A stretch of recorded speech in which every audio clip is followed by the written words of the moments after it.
Assalamualaikum warahmatullahi wabarakatuh. Perkenalkan, nama saya Caca Putri Rahayu dari kelas PAI 2D semester 2, Matkul Manajemen Pendidikan. Di sini saya akan membuat tugas video dengan judul Studi Pustaka Meringkas dan Implementasi Manajemen Peserta Didik di Sekolah dan Tenaga Pendidik dan Kependidikan. Langsung saja, berikut penjelasan secara rinci tentang konsep dan implementasi manajemen pendidikan peserta didik di sekolah. A. Konsep manajemen pendidikan peserta didik. 1. Pengertian. Manajemen pendidikan peserta didik adalah proses mengelola seluruh aktivitas yang berhubungan dengan siswa, mulai dari penerimaan hingga mereka lulus, agar tumbuh dan berkembang sesuai dengan tujuan pendidikan. Yang kedua itu tujuan. A. Memberikan layanan pendidikan yang optimal bagi siswa. B. Mengembangkan potensi akademik, sosial, emosional, dan spiritual peserta didik. C. Menciptakan lingkungan belajar yang aman, nyaman, dan produktif. Yang ketiga, ruang lingkup. A. Penerimaan peserta didik baru atau PPDB. B. Penempatan dan pengelompokan. C. Administrasi data siswa. D. Pembinaan dan pengembangan potensi siswa. E. Pengelolaan kedisiplinan. F. Evaluasi dan pelaporan perkembangan siswa. G. Kegiatan pasca kelulusan atau alumni tracking. Selanjutnya itu B. Implementasi manajemen pendidikan peserta didik di sekolah. 1. Penerimaan dan pendaftaran peserta didik baru. Sekolah menyusun pedoman PPDB sesuai dengan kebijakan Dinas Pendidikan. Proses seleksi bisa melalui nilai, tes, jalur zonasi, afirmasi, atau prestasi. Yang kedua, penempatan dan pengelompokan berdasarkan jumlah, kelas, minat, dan prestasi siswa. Yang ketiga itu administrasi peserta didik, pencatatan biodata, nilai, catatan pelanggan, dan juga prestasi. Kemudian yang keempat, pembinaan dan pengembangan peserta didik melalui kegiatan intrakurikuler atau pembelajaran, kokurikuler atau bimbingan, dan ekstrakurikuler atau organisasi olahraga dan seni. Yang kelima, kedisiplinan dan tata tertib. Sekolah menetapkan aturan yang jelas dan sanksi yang mendidik. Yang keenam, evaluasi dan pelaporan dilakukan secara berkala melalui ujian, observasi, dan penilaian portofolio. Kemudian yang ketujuh, kegiatan alumni dan pasca kelulusan menjaga hubungan dengan alumni untuk tujuan pembinaan dan pengembangan jaringan sekolah. Selanjutnya yang C, faktor pendukung keberhasilan. Yang pertama, kepemimpinan kepala sekolah yang visioner. Yang kedua, tenaga pendidik dan kependidikan yang kompeten. Yang ketiga, sarana dan prasarana yang memadai. Kemudian yang keempat, partisipasi aktif orang tua dan masyarakat. Yang terakhir itu sistem informasi yang terintegrasi.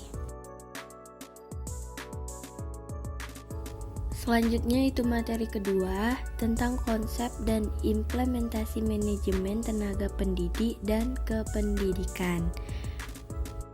Manajemen tenaga pendidik dan kependidikan merupakan bagian dari manajemen pendidikan yang fokus pada pengelolaan sumber daya manusia di lingkungan pendidikan, terutama guru atau tenaga pendidik dan staf administrasi atau non-guru atau tenaga kependidikan.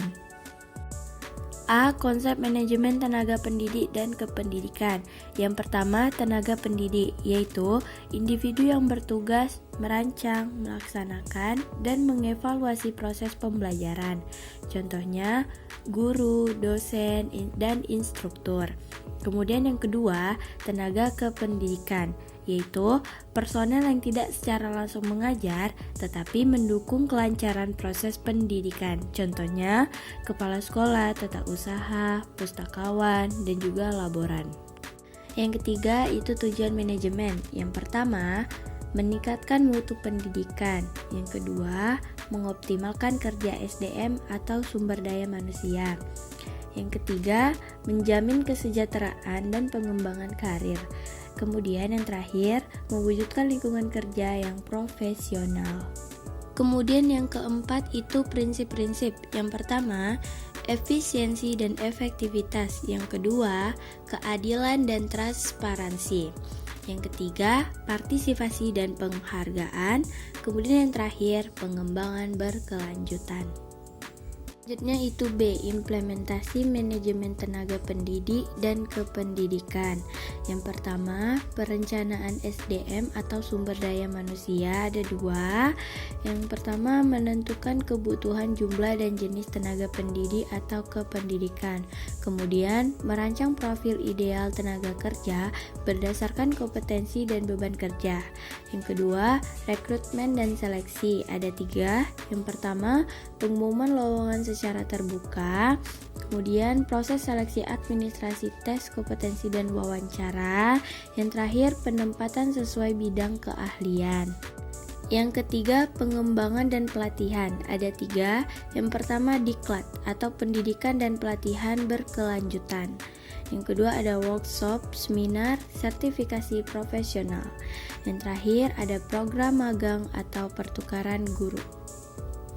Kemudian yang keempat ada penilaian kinerja, ada tiga. Yang pertama, evaluasi kinerja secara berkala. Yang kedua, feedback dari atasan, siswa, dan kolega.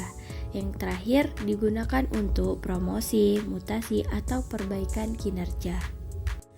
Yang kelima, kesejahteraan dan motivasi. Ada tiga. Yang pertama, pemberian gaji dan tunjangan sesuai beban kerja dan prestasi. Yang kedua, penghargaan atas prestasi atau dedikasi. Yang terakhir, pengelolaan beban kerja yang adil dan manusiawi. Yang keenam, promosi dan mutasi. Ada dua. Yang pertama, berdasarkan hasil evaluasi dan kebutuhan lembaga. Yang kedua, mutasi untuk penyegaran atau pengembangan potensi. Yang terakhir itu ada pemberhentian. Yang pertama, berdasarkan hasil evaluasi dan kebutuhan lembaga. Yang kedua, mutasi untuk penyegaran atau pengembangan potensi. Selanjutnya itu C, tantangan dalam implementasi. Yang pertama, ketimpangan distribusi guru antar daerah. Yang kedua, kurangnya pelatihan yang relevan dan berkualitas. Yang ketiga, sistem penilaian kinerja yang belum objektif. Kemudian yang terakhir, motivasi dan kesejahteraan yang rendah. Kemudian strategi peningkatan. Yang pertama, digitalitas manajemen SDM atau sumber daya manusia. Yang kedua, sistem rekrutmen berbasis merit. Yang ketiga, peningkatan anggaran pendidikan. Yang terakhir, penguatan regulasi dan pengawasan.